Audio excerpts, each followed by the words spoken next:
So we're here today to talk about your business, the Fruit and Veg Man, and you work with me as part of the Ashtons team to help you franchise it. So do you want to tell us a little bit about what the Fruit and Veg Man does? I don't think we can be surprised by the answer. Yeah, the Fruit and Veg Man pretty much says what it does what it says on the tin, and yeah, pretty straightforward. We sell fruit and veg, but we're very unique in our sector. We're the only fruit and veg business that has franchised in the way that we have, in that we sell fruit and veg via four methods. The first one will be at the market stall. So these are your traditional pop-up in a gazebo market stall. The second one will be our office fruit boxes. The third one will be subscriber boxes / one-off boxes. This could be your neighbor or anyone in your neighborhood who goes online, picks what the fruit and veg that we have online, so strawberries, apples, pears, goes in a basket, and then they order it. And the fourth method is our corporate customers. So we have national contracts now where we can service restaurants, pubs, care homes, hospitals, anything corporate. So they are the four ways that the business runs. Brilliant. So you've got lots of avenues to get money coming in. And Yes. how did you originally start the business? When did it start? Why did you have the idea? What's the thinking behind it? Well, I'd like to say I woke up in the middle of the night and had a eureka moment, but it was completely the opposite. It was actually completely luck, accident, opportunism, a mixture of the three. During COVID, I had furloughed myself as a personal trainer. My wife Hannah, who is also very hands-on in the fruit and veg business with me, she works in the NHS, so she was swamped in the at the L&D hospital. So I'm not one to sort of twiddle my thumbs and sit around and not do anything all day. Although the furlough system for me worked out really well, actually being at home on my own was one of the worst things that could have happened to me, really. So I had two things that I could have done, and the first one was be an Amazon delivery driver, and the second one was to maybe sell fruit and veg. And I had done a lot of fundraising for Keach Hospice, who are a local hospice around the corner from where I live. I know that funding and fundraising for them had gone down because of the pandemic as well. So I thought, I didn't fancy being an Amazon delivery driver. Let's see if I can, sell some fruit and veg and raise some money at the same time. So it was, I guess a philanthropic start to the business. And that's really what it was. So yeah, with my background in knowing how to create a website, which I've done for my personal training, using Facebook ads, etc., I bought a domain name, set it up, and You then got very lucky with the domain name, didn't you? Tell us that story. yes, yeah. So my wife Hannah came home from the hospital from work one day. Oh, Sanjay, what have you been up to today? I've set up a business, right? What in fruit and veg? And she was completely bemused. What on earth? Why have you set up a business in fruit and veg? I explained the reasons that why. What are you going to call it? The Fruit and Veg Man. Oh, that's original. And I said, well, I guess I want it to be a name that people can. It's quite straightforward, and people realise what we do as soon as they hear it. But it's going to be very difficult. I mean, Hannah said, look, it's going to be quite difficult for you to find a domain name with that because surely that would cost a lot of money. But yeah, it cost me 25p on on GoDaddy. So I mean, at the time I didn't realise I was lucky. I just thought, okay, the Fruit and Veg Man, like the postman or the milkman or the bread man or whatever. And yeah, as soon as I got it and I put it up, the automatic SEO was meant that I was getting orders from all over the country. Yeah, brilliant. And it's the .com domain name as well. It's not even like it's not a .net. It's the actual .com one. So Yes. yeah, congratulations on that slice of luck. So Yeah. and then when did franchising come into your head? Like, at what point did you think, oh, this could be franchisable? So I'd say when I was getting orders from all over the country, at that point, I knew that there was something there. But at the time, the only thing that I was doing was selling boxes of fruit and veg. So, and that was it. I knew there was something there, but I didn't quite know what. So, what I did was I'd heard of franchising, and I realized if I wanted to fulfill orders in other parts of the country, then franchising would be a good way to go about it, rather than, I mean, this was an industry I have absolutely no background in, I don't have the experience in, and that's when I came across Ashtons. Okay, and so partly the domain, having the slice of luck with the domain, getting interest from random places like Doncaster and Newcastle and Newquay, probably opened your eyes to, oh wow, there is demand all over the UK, which you'd expect anyway, but actually you've found a way of getting that demand coming to you. So that slice of luck with the domain then opened up the thinking about franchising. Yeah. So you obviously contacted Ashtons. Tell us about what happened with your initial conversation with Nick Williams at Ashtons. So just before that, I was looking at, because with franchising and with business, I hadn't ever had like a coach or anyone to guide me. You know, business was very much like, especially in the personal training field, it's pretty straightforward. You get your qualifications, you're in a gym, or, you know, as a squash coach, I got my qualifications and then coached. With this, again, I had no idea what I was doing, but I knew there was something there. So I had looked online for consultants and people in the franchising sector who could help me, and Ashtons were, by far and away the leading company, because Nick had done a presentation on YouTube that explained franchising in a lot more detail than what I had in my head, and that really attracted me to actually inquiring with Ashtons to see if they could help me. And the first time I called Nick and I explained to him what I was doing, that I wanted to franchise, he said no, I wasn't ready to franchise. I'd only been set up maybe a month or so. I've been getting money orders from all over the country, but that in itself wasn't enough to franchise. And I think the more that you hadn't proven the concept far enough, really, had you? Yeah, exactly. So Okay. yeah, his response was no. And how soon after that did he say yes and say you are ready to franchise? Probably after about, I don't know, 58 phone calls, like a million text messages, and from you to us, not from us to you. Yeah. From me to Nick, because we're not double glazing window salesmen. Yeah. Every time I spoke to Nick, what I really liked about him, it wasn't just a no, it was a no, but have you thought about X, Y, and Z? And the no to me was like, well, why no? And it really hit something inside, because I hate people telling me no, I can't do something. But equally, I love the fact that he didn't just say no, he said, think about X, Y, and Z. So I went and did X, Y, Z, and then I came back and he said, okay, we're a little bit further into where you want to be. Have you thought about 1, 2, 3 now? And then I do that. And it also really endeared me to Ashtons, because I knew for a fact that, I mean, he could have just turned around and said, yep, you're ready to franchise. Here's how much it's going to cost you. Let's get started. And to me, there was an immediate trust at the beginning, because I wasn't being scammed. I didn't, there's always an element of risk when you approach someone like that. And I just found Nick very knowledgeable, and immediately there was a trust there. So I really appreciate that. But I would say probably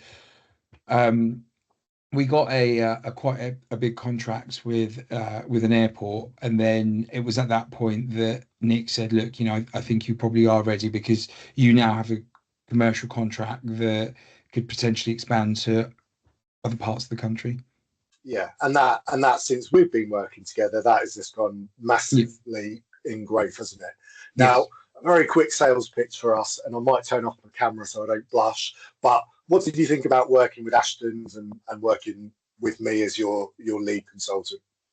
Yeah, I mean, look, if in all honesty, like right now, I consider you not just a consultant, I consider you a friend, I consider you someone that I completely trust, and you know everything about the business. Because what I said at the beginning, like trust is a huge thing in business. In my opinion, business is trust. And if you win the trust of someone that you're working with, then that basically filters down to your own customers. It is all about trust. And when we met, you went through a like a almost like a surgical like analysis of the business, and then we were like, right, here's where we are, and then just the work that we did at each step, you were very organized. You set out a timetable. You said, here's the things that we needed to do. You know, you were a coach, a mentor, and I listened to everything. And the great thing about it is, when we started, when we started our relationship with Ashtons and with you, to where we are now, is actually like there was nothing. Even though we had plans for all of these things, even at that point, we'd only really done a number of those 4 items. We just needed to keep refining it, professionalizing it, making it really succinct and evidence based. So we had all these ideas, and what I think you in particular have done is really tightened those ideas up to where we are now, where it's very straightforward. And I think that's really helped us with franchising, because it's all well and good having all these ideas, but executing them and having someone like yourself helping us be organized in executing them is what's made us, is what has got us to where we are today. Yeah, great. Okay, good. Thank you for that. You can turn the camera on now. Yeah. So you mentioned about trust, and you've had it with a few potential franchisees, haven't you? So your potential franchisees, they're looking good, and they maybe haven't done something that they said they're going to do, pay the deposit on time, fill out an application form. And for you, and we're moving into talking about you and recruiting or awarding franchises, it's that trust element is so important, and you're quite cutthroat, which is a good thing, because you're like, I'm really sorry, you're not good enough for the franchise. So talk to me a little bit about your experience around the recruiting of franchisees, your approach, and how you found it. Well, I think the entire franchising process, it is, I think resilience is a word that it isn't really spoken about much, because that is certainly what you need an abundance of when as a franchisor. So I know when we got to a point with yourself and you'd set out the timetable and you said, right, we're going to go live with the recruitment of franchisees, and you guided us in how to do that, which portals to use. And when we started, within half an hour, we'd had 40 applications. And by the end of the first week, we had nearly 300 applications, which I thought I was a bit sort of, is that normal? But I know now it's absolutely not normal. And so it was great to see that there was so much sort of attraction towards our franchise. It made me feel really good. But the downside to it is I had to call all 300 of these leads, and the majority of them were just not great, really. Most of them wanted a. I assume whoever's watching this video, if you're a franchisor, you'll probably have these similar experiences where people have an interest, but they don't really know much about the business, and they don't really understand how hard you have to work at a business. So the challenges, I guess, the biggest challenges was that initial start where, because it was something quite new, those 300 calls that I had to do, I was spending maybe between half an hour to an hour on every call, because I was really just trying to get to know that person. Whereas now, I think within 30 seconds, I will say yes or no. And it's a really lovely position to be in, but that comes with experience. Yeah, okay. Well, I think I use you as an example with other clients that we work with to say, Sanjay will get the number. He will call them as soon as that comes in, and he's on it, and he has that quick. He's got his questions that he's going to ask, and he can make a quick decision whether he will allow them to the next stage, i.e., get the brochure or the prospectus. So yeah, you're doing a great job, and you've obviously getting results, because how many franchisees are you up to now, having launched 12 months ago? So we've got 5 franchise territories at the moment, but we're in talks with a couple more. We've said the great thing is, I'd say we've said no to about between 20 and 30 who have even got to that last stage with, they've had money. We've had, as we've had potential franchisees who wanted to buy. There was one that early on who wanted to buy 10 franchises straight from the get-go in London, and then right at the last minute he wanted to change the model of the franchise, and I said no. So yeah, we're still getting hundreds of applications in every week, but it's just a really lovely. It does come with experience, because there are only a few questions that I ask now, and I know immediately whether that person's right for us or not. What are those questions? Would you mind sharing them? Yeah, just so the first one is, well, tell me what you have read about us, what you know about us, because it's look, if I want to know how far in the process they have gotten to us. The second question is, just tell me a bit about how much you would deal with conflict, because I think that, or just give me an example, and I think the answer to that tells me a lot about how that person will deal with any sort of conflicts, either in a business or with us and in our working relationship. And then the last question is, what football team do you support? And if it's if it's Watford, then it's a no. But no. Coming from So a Luton Town generally, fan. I am. But in seriousness, it is just by the tone as well. Like, I'll be able to tell. The number of people that I call immediately, and this is the thing that shocks me. They'll put an application through. I'll call them within 10 seconds, and they'll be like, "Who are you? Who's this? What? Oh, and it's just complete." And I'm like, "Look, I don't need to pander to people or anything. Like, I know what we have is special. Every single franchisee that we now have are turning over tens of thousands every month. The data's there, the stats are there. So, if you want in on this, then, and I think it all comes down to the culture that I'm trying to build, because I genuinely think there's like a famous quote by, I think, Stephen Bartlett, where he says, how you do one thing is how you do everything.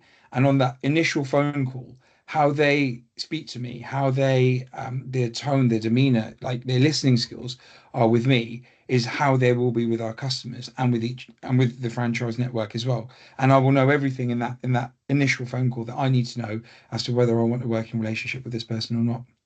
Yeah, well, that's a brilliant place to be. So your ideal franchisee, if you're obviously looking for more franchisees, for someone to pass that initial test, and what sort of character do they need to be, or what do they need to have, or like, who's your ideal person? Am I allowed to swear on this, or is it PG rated? Well, you can swear, or I can go bleep over the top. So give me the fingers when you swear, and I'll say bleep. Okay. We'll see if it voids it. So when I get to the fourth word, all right? Okay. Don't be a. Yeah, we definitely can't use that word. Essentially, it is that straightforward, because just be nice. I think emotional intelligence is very, very important, but I think whatever form of business you do, there's going to be like, the difference between success and failure is absolutely marginal, and it can all come down to mindset. And I think as long as you're able to, the whole point of investing in a franchise, especially one like ours, where we're quite small but we're very, very we've got a lot of evidence to show why we're going to be, we're on the right path and an upward trajectory, is to have someone where, because we're all learning from each other still. Like, we're never happy with what we have. We want to continuously evolve in our practices as franchisee and franchisor, and the only way we can do that is, like, for me to learn from my franchisees. Like, I say to them, guys, like, I work for you guys, you're paying me, like, I work for you. That's the way I want you to look at it. Use me, and I want to learn everything I can from you guys to make sure I can make things better structurally for everyone. Yeah, great. So if people want to find out more, they can go to your website, leave their name and number, download a brochure, have the very quick 5-minute call. Don't support Watford Football Club, and they should be fine. Yeah. If people get beyond a minute on the phone with me, then that's a good thing. And I always tell people that. Question to finish up with. What's the best thing about being a franchisor? I'd say the best thing is just being. I don't really see myself as a franchisor. I'm not still really sure what that means. I'm like a year in, and I've met loads of other franchisors, and I have to say the franchising industry is incredible. Like, I've met so many franchisors, and they are some of the most loveliest people. But I guess I just see myself as just a cog in the overall, like, structure, and I'm no more important, no less important. I'm just a cog, and that's my station, that's my balance, and I think that's why we're all aiming to. If we all do our bit, the overall system gets better. So I think the best thing is actually understanding that as a role and making sure that I'm. The other thing, sorry, there is one other thing, seeing the success of every single one of my franchisees. They've literally gone from, because to them it's a risk as well, signing up to a relatively new franchise, but they've come in, and I mean the numbers are staggering for each and every one of them. So that when I see the balance sheet at the end of the day, that makes everyone happy. Yeah. So what's the biggest challenge of being a business owner who's got the name tag of being a franchisor, but you don't really recognise yourself as a franchisor? What's the biggest challenge? I say the biggest challenge is actually there's so much stuff out there in the franchising world that sometimes it can be a bit overwhelming. So you've got, do you join the BFA? Do you, do you go to exhibitions? Who do you market with? Like, there are literally a million and one things out there. And actually, sometimes it is quite overwhelming. Like, who do you map your territories with? Who do you do this with? Who do you do that with?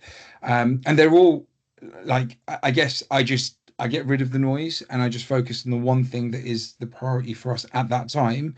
And then I do that 100%, and then I go into the next one. But yeah, the biggest challenge absolutely is a franchise. Like, when I was building the business, it was pretty straightforward. You order fruit and veg, I get it, I go deliver it, done. Now, as a franchisor, there are like, it is literally another world that I've stepped in, and I'm just right back down to the bottom. And it's exciting, but it can be overwhelming at times. Yeah, okay. And then the final question. So in 5 years' time or 6 years' time in 2030, where are you going to be? What's the business going to look like? The hope is, the franchises that we have, my hope is in 5 years' time, the franchises that we have, that they're all happy, healthy, and we make a big thing about mental health as well in the franchises, the sort of culture that we want to breed, but they're all just enjoying what they're doing. And I think in terms of numbers, I'd love coverage to be across. I mean, at the moment, we've got a lot in the Northwest, a lot in London, Betts, Herts, Bucks, and Essex, and it'd be great to have coverage in Scotland, the Northeast, the Southwest, Wales, and Northern Ireland as well. So, yeah, and just an improvement in efficiency for all our franchisees. Yeah, brilliant. Well, I'm sure you're going to achieve that success. So I wish you every bit of luck with it, Sanjay. Thank you. So thanks for your time. Great answers, great interview, and see you soon. Cheers. Thanks, Phil. Take care. Cheers. Bye.